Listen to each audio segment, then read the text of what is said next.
Muito bem, segundo ano, vamos para o nosso vídeo de número 5, urbanização, vídeo 5. Eu parei o vídeo 4 porque já estava com 40 minutos e fica muito pesado, né, para mandar pelo WhatsApp. Então, 40, 30 minutos aí é o ideal. Nosso assunto agora, o acúmulo de lixo. Eu sempre pergunto, pessoal, qual é o lugar certo de jogar o lixo? Aí todo mundo fala, no lixo, professor. Aí eu questiono, então quer dizer que eu tenho o planeta Terra e planeta lixo? Não, né? Todo o meu descarte é jogado no planeta Terra, por isso que nós temos que ter muito cuidado. É um assunto corriqueiro, né? Desde o fundamental você ouve e trabalha com assuntos relacionados ao lixo, né? As ações preventivas, preservação ambiental, piriri pororó. Então aqui no ensino médio vamos pegar um pouco mais o conceito mais aprofundado e alguns tópicos mais atuais. Tá? Primeiro, existe uma definição, e aí eu sempre estou trazendo essa questão da parte teórica da definição. Né? O conceito de lixo está ligado a um produto que foi descartado e que não tem valor nenhum. A ideia é que o lixo seja descartado e de preferência não temos mais contato com ele. Portanto, as causas do lixo é puramente uma ação humana de descarte de um produto. O que é lixo para você pode não ser lixo para outra pessoa, né? Você que vai dar esse devido valor. O lixo que é reaproveitado é chamado de resíduo sólido. O lixo que não é aproveitado de forma alguma é rejeito. Tá? E aí é importante você ter atenção a essas duas definições aqui, resíduo sólido e rejeito. Então está assistindo o jornal, falou, o tratamento dos resíduos sólidos, opa, porque isso pode ser reaproveitado de alguma maneira, né? Terminou com o namorado, com a namorada aí, voltou, opa, você tem reaproveitamento, você é um resíduo sólido. Terminou de vez, opa, estou rejeitado. Comparação estranha, mas vale, né? Vamos lá. Várias doenças podem ser relacionadas à produção e acúmulo de lixo doméstico, né? Tá, cólera, disenteria, febre tifoide, filariose, giardiase, leishmaniose, leptospirose, peste bubônica, salmonelose, etc. Números aí. E aí nós vamos tratar do assunto dos lixões. O Brasil tem quase 3 mil lixões em 1.600 cidades, 1.600 municípios. E o governo federal deu um prazo para que os municípios extinguissem, prazo para que todos os municípios dessem destino correto ao lixo venceu há 4 anos, de acordo com a Política Nacional de Resíduos Sólidos, né? Aquilo que tem proveito. Essa reportagem é de 2018. Então, vamos para a reportagem aqui. Por lei, todos os lixões do Brasil deveriam ter sido fechados até 2014. Atenção, pessoal, todos os lixões do Brasil deveriam ser fechados. Isso aqui, acho que fizeram essa lei aqui, acho que foi para dizer que fizeram alguma coisa. Porque outras questões muito mais... não quer dizer que o lixo não seja, mas questões mais gritantes nunca foram, né, tratadas dessa maneira. Imagina lixão que está longe dos nossos olhos, né? A não ser que eu seja afetado por algum problema de saúde. Mas aqui onde estou gravando essa aula, estou muito confortável, longe dos lixões que existem na minha cidade. Apesar que no Gurupi já há uma, se eu não me engano, um aterro. Sim, um aterro. Né, está em processo de construção ali. Ou poderíamos até visitar, né, quem sabe, no segundo semestre. Apesar que eu já visitei... tá bom, vamos lá. Dados do IBGE. Quase metade das 5.570 cidades brasileiras não tem atualmente um plano integrado para o manejo do lixo, segundo o perfil dos municípios brasileiros, divulgado no Instituto Brasileiro de Geografia e Estatística em julho deste ano. E aqui está o acúmulo de lixo, né? Os lixões jogados de qualquer maneira, a céu aberto, e isso pode provocar várias doenças. E aqui está outro lixo, apareceu lá em poluição visual, agora apareceu aqui no acúmulo de lixo, né? Beleza. Aqui já passou para a poluição da água, nós poderíamos falar sobre os aterros. Eu não coloquei nenhuma imagem de aterro sanitário aqui, cara, poderia ter colocado, mas enfim, como é que funciona o aterro sanitário? Você vai fazer um buraco, você vai impermeabilizar esse buraco com uma lona, com material impermeável, vai jogar uma camada de lixo, vem com uma camada de terra, compactou, passou a máquina. No outro dia, uma camada de lixo e depois a camada de terra, compactou, e assim por diante, até chegar ao nível do solo. Então você tem camada de lixo, camada de terra, camada de lixo, camada de terra. Professor, mas aí ficou a mesma coisa? Não ficou a mesma coisa, porque agora você tem uma lona que vai dificultar, que vai inibir, na verdade, a infiltração desse líquido da decomposição do lixo, que é chamado de chorume, o chorume que é tóxico, né? Então ele vai ter um destino todo especial, ele vai ser tratado através ali das tubulações, vão captar esse chorume. Em alguns estados, por exemplo, São Paulo, poderia ter colocado, desculpe minha desatenção, porque a aula é ao vivo, né? Então na hora que está passando o slide aqui, que vai vendo outras ideias. Vou até anotar aqui para poder colocar da próxima vez. A produção de geração de energia elétrica, né, através desses gases que são liberados pela decomposição do aterro sanitário. Então, olha, não é só por questão, eu vou colocar esse lixo aqui, uma camada de terra, mas eu posso ter ainda um aproveitamento, uma economia de energia, gerando energia elétrica através desses gases que saem do aterro. Coisa simples, pessoal, digita no Google aí aterro sanitário, vai aparecer para você as imagens, vai aparecer também exemplos de cidades brasileiras que têm esse aterro e utilizam para a geração de energia elétrica, tá? Tem essa bondade aí, perdoe professor, porque realmente agora que eu explicando me veio a ideia.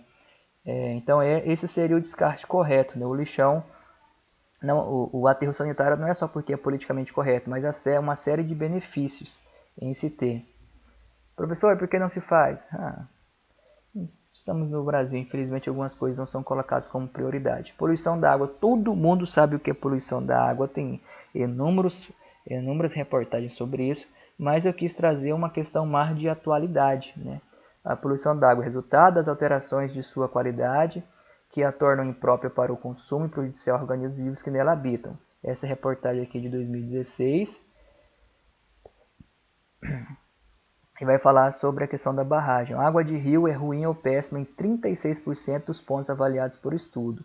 Levantamento da SOS Mata Atlântica coletou água de 289 pontos do país. Foram avaliados 183 rios, córregos e lagos, 11 estados brasileiros. E aí aqui tem a reportagem falando sobre essa poluição da água. Ó. A classificação foi regular em 59% das amostras e boa em apenas 4%. O estudo analisou amostras de água coletada, 289 pontos, que eu já falei. Tá, vamos passar para o próximo aqui. E aqui a qualidade da água do Rio Doce é péssima em 16 pontos analisados. O estudo monitorou 650 km de rios após rompimentos de barragens. Reportagem também de 2016. Outra reportagem. A água do rio Paraopeba não tem condições para consumo, ponto estudo. E aí tem a questão do rompimento das barragens, né? E quais foram os impactos tanto ambientais como socioeconômicos para a população, para os ribeirinhos, para a população daquelas regiões, né?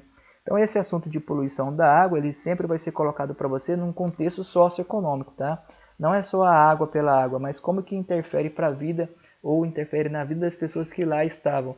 No caso aqui está sendo tratado do rompimento das barragens, né, que foi muito falado nos telejornais. Poderia ser também a questão de uma indústria jogando seus produtos tóxicos no descarte ali no rio. Tem tantos outros exemplos. Não é um assunto tão difícil assim de você analisar. Por isso que eu trouxe essa questão mais atual aqui. Redução da camada de ozônio. Vocês apresentaram ano passado? Eu acho que sim, apresentaram a questão da camada de ozônio. O ozônio é um gás que está presente na estratosfera, né, que é a segunda camada. Eu sei que a atmosfera é dividida em várias camadas, cada camada com as suas características, onde acontecem as chuvas, furacões, tornados, ventos, aviões, etc., que é na troposfera, né, essa está próxima a nós. E aí, acima da troposfera tem a estratosfera e tem o gás chamado ozônio. E aí eu dou o nome de camada de ozônio, responsável por filtrar os raios ultravioletas que são altamente prejudiciais à saúde humana, né? Muito bem. Aqui está a imagem, nós já trabalhamos no passado, falamos sobre a questão das camadas, as camadas da atmosfera e onde é que está essa estratosfera e a camada de ozônio, tá? Bom, esse aqui é o buraco na camada de ozônio, foi tratado também ano passado, por isso que eu não vou gastar muito falando sobre isso aqui. Lembra lá que um dos grandes agentes que acabavam prejudicando essa camada de ozônio é o clorofluorocarbono ou clorofluorocarbonetos, os gases CFCs, né, presentes aí em refrigeradores, freezers, ar-condicionado, aparelho de refrigeração em geral, né? Desde 1985, atenção, desde 1985 para cá, que vem se trabalhando essa questão da diminuição desses gases que provocam um buraco na camada de ozônio. E aí, teve alguém que compartilhou, não sei se foi na sala de vocês, mas é para falar que você vai pesquisar, porque você é curioso. Tem duas abas abertas aqui tratando sobre isso. Ó. O buraco na camada de ozônio se fechou? Não, mas a boa notícia é que ele diminuiu. Apesar disso, uma novidade ruim sobre o assunto. Outro apareceu. Tá aqui no site da novaescola.org.br. Tem interesse em fazer essa leitura aqui depois. Tá bem, pessoal? O outro aqui do G1 é de 2019. Por que o buraco na camada de ozônio está no menor tamanho já registrado? Tá? Também tem uma reportagem falando sobre isso aqui. Tem até aquela imagem que está lá no nosso slide. Tá? E aí no caso da camada de ozônio é uma ação antrópica, né? Provocada aí pelo ser humano. Poluição da água, antrópica. Acúmulo de lixo, antrópica. Beleza, vamos voltar.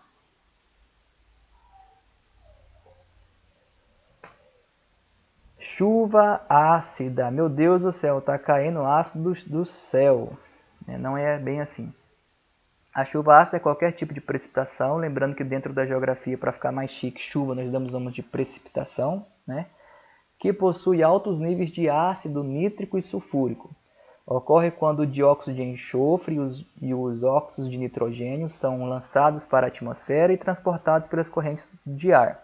O dióxido de enxofre e os óxidos de nitrogênio reagem com a água, oxigênio e outros produtos químicos para formar os ácidos. Também foi apresentado por vocês, né, se eu não me engano? Ou não?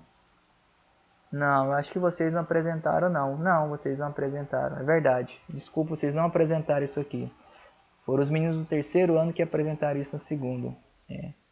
Eu acho, né? Tá fazendo uma confusão aqui, tá tão conturbado esses dias, enfim.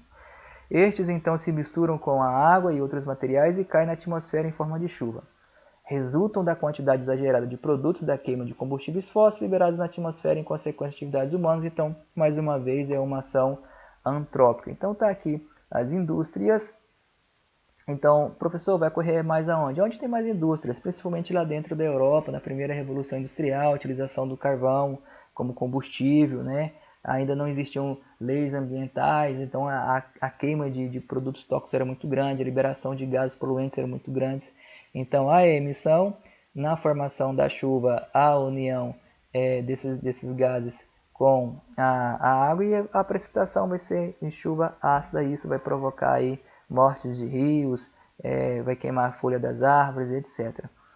E aí tem um exemplo aqui de da floresta também, e aqui nas estátuas, nos monumentos, nos carros, né, pode acontecer a corrosão. Não quer dizer que pingou, vai cair meu braço. Não, isso aqui é ao longo de meses, de anos, com a incidência dessa chuva ácida. Aqui eu tenho o caso de Cubatão. Cubatão, aqui no Brasil. Em 1980, a cidade mais poluída do mundo, segundo a ONU. Depois ela conseguiu se recuperar, ela colocou filtros ali nas chaminés das indústrias, e aí foi considerada a cidade símbolo de recuperação ambiental, né, porque conseguiu controlar 98% do nível de poluentes no ar. Outro exemplo, que aí você pode pesquisar e está no YouTube, está aqui falando sobre... Deixa eu ver se é essa aba aqui. Você pode colocar lá no YouTube isso aqui, ó. Escreva assim, ó. A Batalha de Cubatão contra a Poluição Atmosférica. Um videozinho de 1 minuto e 40 segundos. Você vai ouvir um depoimento de um morador. Ele até vai falar que as crianças chamavam da chuva ácida de chuva que morde. Depois ele foi entender por que era chuva que morde.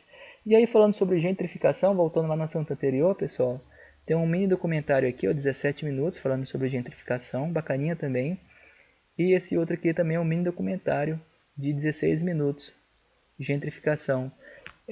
Caso você ache mais fácil, pode mandar uma mensagem para mim no WhatsApp, que eu baixo do jeito que eu faço aqui, sempre eu baixo e mando pelo WhatsApp para vocês terem aí esse vídeo, para poder dar uma aprofundada no assunto, tá? Então, voltando aqui, já citei o exemplo aqui de Cubatão, né? A usina termoelétrica de Candiota, em Bagé, no Rio Grande do Sul, provoca a formação de chuvas ácidas no Uruguai. É interessante você saber que a chuva ácida não vai acontecer especificamente ou somente naquele lugar onde ela se formou, né? Através da movimentação das massas de ar, um lugar onde não tem indústrias podem sofrer a consequência. Diz até que a chuva ácida é um grande exemplo de como o ser humano consegue ou já conseguiu interferir em todo o espaço do planeta Terra. Né? Se tem assim, você tem algum lugar que o ser humano não conseguiu interferir ainda. A chuva ácida é um exemplo de que depois que ela se forma, ela pode se movimentar, então ela se formou através da ação antrópica, essa acidez. Além desses locais, a Zona Franca de Manaus também é uma área que merece atenção, com casos de chuvas ácidas já registradas na cidade. Beleza, desmatamento. Né? Qual que é a intenção aqui? Todo mundo já ouviu falar sobre desmatamento, sabe o que é. Eu trouxe alguns biomas para você perceber como era esse bioma, e você estudou ano passado, e como está esse bioma atualmente. Então eu sei que isso aqui é a floresta de Mata Atlântica, né? É o bioma da Mata Atlântica. Essa cor de burro fugido aqui é o original, né? Lá em 1500, é uma projeção, obviamente, né, pessoal? Então olha aqui, até no sul de Goiás eu tinha presença de Mata Atlântica. Mas como foi a área que primeiro se urbanizou, e aí dá para contextualizar com o nosso assunto, né? Formação dos primeiros núcleos urbanos, a extração do ouro, a criação de gado, a plantação de café, as primeiras cidades, né? Toda essa região aqui foi desmatada e hoje nós temos 7,8%. Em alguns livros, em alguns sites, diz que nós temos menos de 5% da floresta amazônica, da floresta de Mata Atlântica. Só que essa que existe, a maior parte delas são porque são áreas difíceis de se desmatar, são em áreas de morro, tá? Não é porque o ser humano tá bonzinho e tá preservando, não. A maior parte delas são áreas, e as que são preservadas são áreas de morro, entendeu? É porque não conseguiu mesmo desmatar. E aqui nós temos o cerrado principalmente, né? Mas aqui faz uma comparação com a questão da pecuária. A rota da boiada, a pecuária se fixa em estados do norte e as pastagens plantadas substituem as naturais na região centro-oeste. Então olha o que eu tenho de pastagem natural e plantada e pastagem plantada, né? Então isso aqui, essa área pastagem plantada, eu entendo que houve o desmatamento, né? Houve a derrubada de árvores para poder se plantar, para se fazer a pastagem natural. Cara, isso aqui eu sou assim, meio que apaixonado pelo cerrado, né? O cerrado é tão importante como a floresta amazônica, ou até mais importante porque é o berço das águas, né? É um bioma muito importante. Então olha isso aqui, cara, olha a área original do cerrado, olha a área remanescente, isso em 2002, né? Como a ação predatória do ser humano, né? E aí para justificar a gente diz sobre a economia, né? Que o Brasil produz muito, né? Um país agroexportador, é fera, mas é fera a título de quê, né, pessoal? Qual que é o preço que está se pagando com essa elevação das exportações? Ou o quanto na minha mesa tá sendo repartido aí a elevação, esses números de super safra aqui do Brasil? O quanto a minha vida enquanto brasileiro comum, né, do proletariado falado, o quanto para mim está melhorando? Eu sempre faço essa consideração, pessoal. Eu não fico envaidecido aí com esses números do Brasil, não, sabe? Eu fico pensando assim, quanto está sendo distribuído para a população desse país, né? Tá sendo assustador aí essa questão da pandemia. E aí, assim, a gente, né, graças a Deus, estamos bem com relação a muita gente aí que está passando por dificuldades, né? Até pela fragilidade econômica, né, pessoal? Eu acho que essa pandemia ela vem para mostrar muito essa questão da desigualdade social, da desigualdade econômica que existe em países subdesenvolvidos. E esse nosso Brasil, ele é um grande exemplo disso. Ele é um grande exemplo. A concentração de riqueza na mão de poucos. E vai ficando aí, pessoal. Vai ficando concentrado. Né? Eu fico muito chateado com isso, de verdade. Só para poder contextualizar, essa região aqui é chamada de Matopiba. É a área que está sendo agora aberta. Ano passado falamos sobre isso, né? A área que está sendo aberta para pastagem, né? Essa região aqui, oeste da Bahia, que Luiz Eduardo Magalhães, etc. Tem muita plantação de soja, criação de gado muito forte aqui, né? Muito bem. Mapa do desmatamento no bioma cerrado. Em vermelho, áreas devastadas até 2010. Cara, em rosa, áreas devastadas até 2009. Em verde, as áreas remanescentes da flora do cerrado. É muito pouco, né? Em azul, corpos d'água. Caramba. E esse aqui é a nossa floresta amazônica, né? A área de desmatamento. Sobre a floresta amazônica, se você digitar no Google aí, toda hora vai aparecer uma notícia nova. Para quem assistiu o Jornal Nacional de ontem, do dia 18, né? Estou gravando essa aula no dia 19. Tá aqui a reportagem, ó. Desmatamento da Amazônia em abril foi o maior em 10 anos, diz Instituto. A área de desmate aumentou 170, aumentou, ó. Aumentou 171% em comparação com o mesmo mês do ano passado. Um terço de toda a área desmatada está concentrada no estado do Pará. Matéria do dia 18 de maio de 2020. É isso, Pedro. Passou no Jornal Nacional ontem. É isso, né? Acho que entende-se que ela, por ser a maior floresta equatorial ainda preservada, né? Mesmo com todo o desmatamento, ela ainda não é considerada hotspot. Quer dizer, uma área que tem muito desmatamento, em risco de extinção de espécies da fauna e da flora. Os nossos hotspots são exatamente a Mata Atlântica e o Cerrado. Depois você pode dar uma lida aí, tá, pessoal? Nessa reportagem. Só dizer para vocês que, assim, dá para pegar muita coisa aí na internet. Efeito estufa e aquecimento global, né? O efeito estufa. E lá no sexto ano você aprende como artificial, né? Natural e artificial. O efeito estufa ele é bom para a vida, né? Ele mantém a temperatura média do planeta em torno de 15 graus Celsius, temperatura ideal para a existência de vida humana. É como se fosse uma estufa mesmo, mantém a temperatura. Não vou passar porque... Ou não sei, tá? Deixa eu falar aqui então. Realmente eu não me lembro se foi apresentado ou não.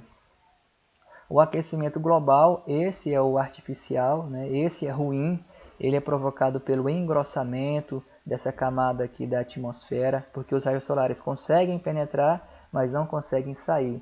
O grande exemplo que dá para você contextualizar bem, fazer uma analogia bem feita, é um carro que fica sob o sol, pessoal. O raio solar consegue passar pelo vidro, ele aquece o interior do carro, mas o vidro não permite que esse calor se dissipe. O vidro não permite que esse calor saia. Esse é o grande exemplo de como você pode pensar em aquecimento global. No efeito estufa natural, uma parte do calor entra, é absorvida aqui pela superfície terrestre, é devolvida para o espaço e outra volta. Esse é natural. Só com aquecimento global, não. Com aquecimento global, ele vai ser absorvido, ele vai ser devolvido, mas devido à grande concentração de poluentes, aqui a camada fica muito grossa, esse calor não consegue sair. Não consegue sair, ele volta, então fica literalmente aquecido, esse globo terrestre fica aquecido. Tá? E aí é claro que é uma ação antrópica, é decorrente aí do processo de urbanização, de industrialização, de desmatamento, todas as práticas predatórias que o ser humano já fez. Tá? Lembra, efeito estufa é bom para a vida. O efeito estufa, sem ele não existiria vida aqui, principalmente vida humana. Seria muito quente durante o dia, seria muito frio durante a noite. Então o efeito estufa é positivo. O grande problema é o aquecimento global. Né? Aprenda a fazer essa diferenciação aí. Inversão térmica. Por que eu falo inversão térmica? Qual que é o natural? Tá? Deixa eu passar logo aqui para... O que é o natural? O natural é...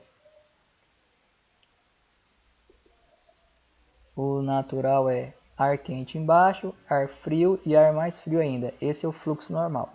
Deixa eu voltar lá ao conceito, tá? É um fenômeno natural. Atenção, a inversão térmica é natural, só que ele é agravado pelo ser humano, tá? A inversão térmica é um fenômeno natural, mas é agravado pelo ser humano. Registrado em qualquer parte do planeta, que corresponde à inversão das camadas atmosféricas em escala local.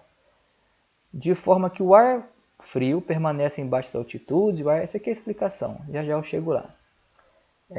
Pode acontecer em qualquer parte do planeta, nos grandes centros é mais comum, porém É mais comum em lugares onde o solo ganha bastante calor durante o dia, mas em compensação perde muito calor à noite, tornando as baixas camadas da atmosfera mais frias, impossibilitando a sua ascensão.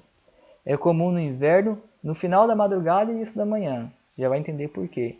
O ar frio retém poluentes, esse é um dos grandes problemas. Estima-se que numa manhã de inverno em São Paulo, uma pessoa respira o equivalente a 7 cigarros. Já eu venho aqui no efeito tampão, tá? Vamos aqui para o natural. Naturalmente é assim, né? O ar quente ele é mais leve, ele sobe, e o ar frio é mais pesado, desce. Então fica fazendo aqui uma convecção, né? Uma troca. Esse ar fica se renovando o tempo todo. Esse é o fluxo normal, não é isso?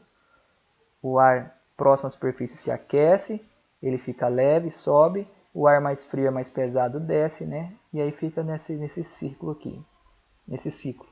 Na inversão térmica, por que fala que acontece nos meses de inverno, no finalzinho da noite e início da madrugada?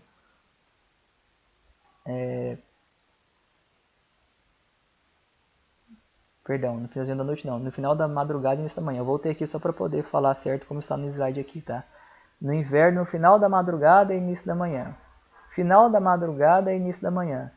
É a hora que está bem frio, pessoal. Está bem frio. Então, no inverno, quando eu falo que é inverno aqui no hemisfério sul, significa que o sol está lá iluminando sobre o trópico de Câncer, lá no hemisfério norte. Então, naturalmente, é mais frio. Então, esse ar frio, ele não se aquece, porque está frio, obviamente. Está no inverno. Por não se aquecer, ele é pesado, ele fica retido aqui. Naturalmente, o ar que está acima dele, ele é um pouco mais quente. Não quer dizer que ele é quente, tá? Mas em comparado esse ar que está próximo à superfície terrestre, ele é um pouco mais quente. E acima dele, quanto maior a altitude, menor a temperatura, ele é mais frio. Então esse ar quente aqui, ele de certa forma vai funcionar como uma tampa. Ele vai impedir que esse ar frio se eleve, até porque ele já está frio mesmo, ele vai ficar aqui pesado. Qual que é o grande problema da inversão térmica? Por ser mais frio, mais denso, mais pesado, ele vai aderir a... nele vai ser acoplado mais poluentes. Por isso que lá atrás falou que estima-se que a pessoa fume 7 cigarros aí durante o dia. Deixa eu colocar outra imagem aqui, ó. Naturalmente, né, o ar quente sobe, o ar frio desce, situação normal. Na inversão térmica, esse ar fica pesado aqui embaixo o tempo todo e o ar quente fica em cima. Quando é que vai deixar de se ter, então, essa inversão térmica? À medida, finalzinho da madrugada e início da manhã, à medida que amanhã vai chegando ali 9 horas da manhã, 10 horas da manhã, 11 horas da manhã, e aí o sol fica mais quente, quando o sol fica mais quente, aí sim ele vai aquecer todo esse ar que está próximo à superfície, que antes estava frio, e vai ter de novo essa circulação. De novo, outra imagem aqui, ó, sem inversão térmica. O ar quente sempre sobe, o ar frio sempre desce. Com a inversão térmica, o ar frio não consegue subir. Por quê, professor? Porque está no inverno. Esse ar que está mais próximo aqui a esse concreto, a essa superfície, ele está frio, ele não consegue subir. E o ar acima dele tem um ar um pouco mais quente. Tá? Isso que é a inversão térmica. Só você lembrar assim, alguma coisa foi invertida. O que foi invertida? Não está tendo mais essa convecção, essa circulação do ar quente subindo e o ar frio descendo. Por que fala que o efeito, a inversão térmica é um efeito natural e é agravado pelo ser humano? Lá em São Paulo existe o chamado efeito tampão. O que é esse efeito tampão? A entrada no verão. Quais são os meses de verão no Brasil? Lembra aí? Dezembro, janeiro e fevereiro é o nosso verão. Significa que o Sol está iluminando mais sobre o Trópico de Capricórnio. Lembra que o Trópico de Capricórnio passa no sul do estado de São Paulo e no norte do estado do Paraná. Só para você ter noção, né? Porque é muito forte lá em São Paulo. A entrada do verão de massas de ar quente proveniente do oceano forma um tampão sobre a cidade, que é cercada de morros. Então tem mais um item aqui, a questão da presença dos morros. Essa camada de ar quente impede a ascensão do ar mais frio, que está próximo ao solo, causando uma inversão térmica natural. No entanto, o efeito tampão, ao impedir a ascensão do ar frio, concentra toneladas de poluentes em baixos estratos da atmosfera, porque dificulta sua dispersão. Assim, a cidade de São Paulo apresenta inversão térmica tanto no verão como no inverno. Ó, por isso que está em negrito, porque pode ser uma afirmação de questão. A cidade de São Paulo apresenta inversão térmica tanto no verão como no inverno, sendo que nessa estação é muito mais grave, pois os baixos índices pluviométricos colaboram ainda mais para dificultar a dispersão. Professor, por que você está falando que, além de ser natural, ela também é antrópica? Por causa do concreto ali que foi construído pelos seres humanos, né? Então vai contribuir mais ainda para que exista essa inversão térmica. Aqui a curiosidade, lá em Londres, 1952, 1750, 1850, 1950, terceira revolução industrial, né? A cidade de Londres foi registrada a primeira inversão térmica devido à grande concentração de poluentes. E em setembro de 2007, a cidade de São Paulo registrou um dos piores índices de poluentes causados por inversão térmica. Está aqui a imagem de Londres. Muito bem, pessoal. Aí findamos o nosso vídeo de número 5. Desculpe ter falado rápido, mas é porque o assunto é longo e aí o vídeo não pode ficar muito longo também, porque senão fica ruim de passar isso para vocês, tá? Aí eu vou postar as atividades. Mandem as dúvidas se não entenderem, tá bem? Qualquer coisa estou à disposição. Boa semana para todos, bons estudos e até mais.